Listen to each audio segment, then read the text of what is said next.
কারণ মানুষ মনে করে সাধারণ না, কোনোটাই সাধারণ না।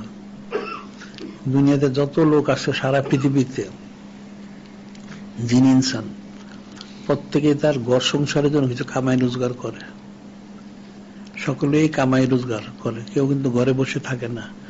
ঘরে বসে সে কামাই রোজগার করতে পারে না, তাকে পরিশ্রম করতে হয়। দুনিয়াটা হাসিলের জন্য পরিশ্রম করতে হয়, তাহলে দিন হাসিল করার জন্য কি করতে হবে, কত পরিশ্রম করতে হবে। ওর তো মুফতে পাওয়া যাবে না, কোনো জিনিস মুফতে পাওয়া যায় না।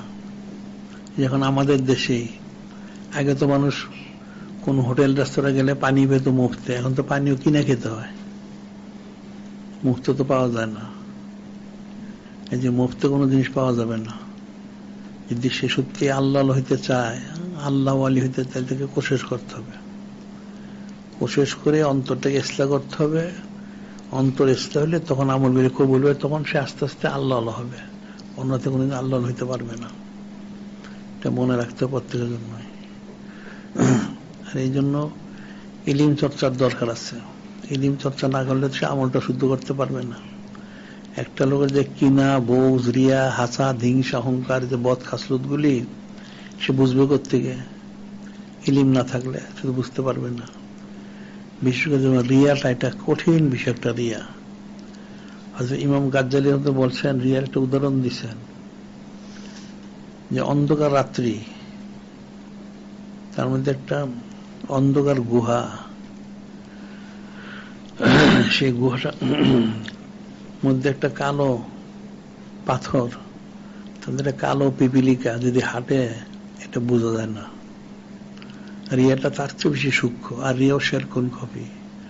অন্ধকার রাত্রিতে অন্ধকার গুহার মধ্যে একটা কালো পাথরের মধ্যে একটা কালো পিপিলিকা যদি থাকে, সেটা যখন বোঝা যায় না, রিয়াটা হচ্ছে তার চেয়ে সূক্ষ্ম বিষয়। নাউজুবিল্লাহ। এরকম প্রত্যেকটা বদ খাসলত কিন্তু এরকমই। এই বদ খাসলত গুলি দূর করার জন্য জিকির ফিকির করা উচিত। অন্যথায় কোনদিন সে কোনদিন আল্লাহ তার প্রশ্নই হয় না। সে তার ইমান হেফাজত করাই কঠিন। আবার ইমান হেফাজত করার জন্য বলা হচ্ছে, নূরে মুজাসসাম হাবিবুল্লাহ হুজুর পাক সাল্লাল্লাহু আলাইহি ওয়াসাল্লামকে সবচেয়ে বেশি মহব্বত করতে হবে। তিনি ওনাকে মহব্বত করবে কিভাবে? তার প্রমাণটা কোথায়? ওনাকে মহব্বত করতে হলে তো ওনার আদেশ নির্দেশ পালন করতে হবে। মানুষ কয়টা পালন করে? তাহলে মহব্বত করলো কোথায়? সে মুখে মুখে মহব্বত করে, অন্তর তো করে না। তাহলে সে তো ইমানদারি হতে পারে না। নাউজুবিল্লাহ। এই বিষয়গুলি ফিকির করতে হবে। ফিকির না করলে বোঝা যায় না। প্রত্যেকের জন্য দায়িত্ব, কর্তব্য। এখন আজকাল তো একটা আইমুল্লাহ শরীফ গেল, এখানে তো মানুষ জানেই না।